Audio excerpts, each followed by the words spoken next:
ரோகிணியுடைய பையன், ரோகிணியுடைய அம்மா எல்லாருமே சேர்ந்து உடந்தையா இருக்காங்க. ஏன்னா, ரோகிணி சிக்கக்கூடாதுங்கிறதுக்காக. ரோகிணியோட அம்மா வந்து அப்படியே தப்பிச்சு கிளம்பி போயிட்டாங்க. ஏன்னா வந்து இப்பதான் வந்து வேற வழி இல்லாம கிறிஷ எப்படியாச்சும் ரோகிணி கூட வளர்க்க முடியும் அப்படிங்கிறதுக்காக.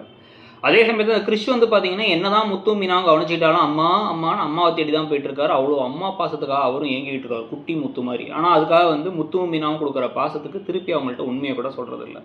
இதுல முத்து எப்படியோ வந்து அந்த ஃபோட்டோவ வச்சே வந்து ஒரு ஆட்டோக்காரர புடிச்சு, ஆட்டோக்காரர வச்சு எந்த கோயிலுக்கு போனாங்க அவங்க அம்மாங்கிறத கண்டுபிடிச்சு, இப்ப வந்து ரோஹிணியுடைய அம்மாவ புடிச்சு கேட்டா, அவங்க தனியா மீனாவும், முத்துவும் இருக்கும்பொழுது நான் உங்களுக்கு ஒரு உண்மைய சொல்லிர்றேன்.